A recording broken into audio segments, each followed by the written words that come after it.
今日我嚟到橫縣嘅茉莉花之都，事不宜遲，我哋入去睇下。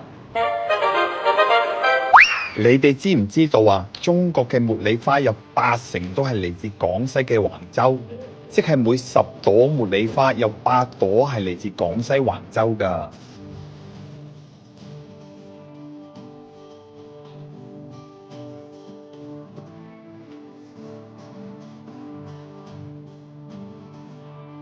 大家一齊行去睇下。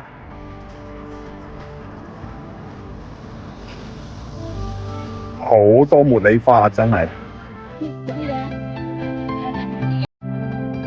我摘呢啲㗎。摘嗰啲，你摘嗰啲飛嘅，摘嗰啲嘅咩？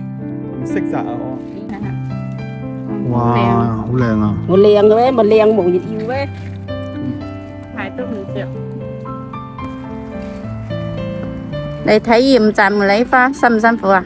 好辛苦㗎，你睇下又輕啲農民摘先10零蚊一斤，仲要摘成日先50斤到。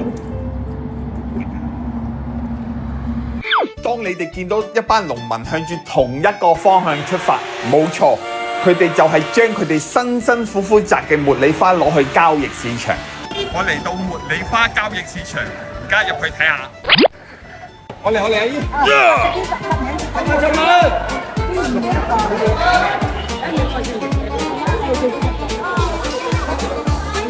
怎麼？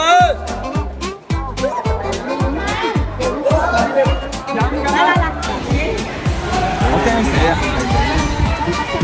唔好裝埋好先，唔好亂換。25斤啊！9係，唔介意。佢哋會一袋一袋咁將茉莉花打包好之後運上車，佢哋會趕喺8點鐘之前送去茶廠加工。如果唔係，啲花開咗就唔適合用㗎啦。大家知唔知道呢？飲茉莉花泡嘅茶葉清熱解毒，幫助消化。佢唔單止用喺茶葉上邊，佢仲係一種香料，仲可以煮嘢食添。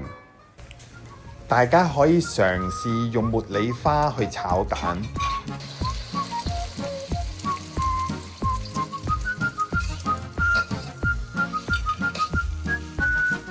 嫩滑嘅蛋，再加埋慢慢咁滲透出嚟茉莉花清幽嘅香味，睇落去仲金黃鬆軟。哇，你做得太香了吧，我好想吃哦。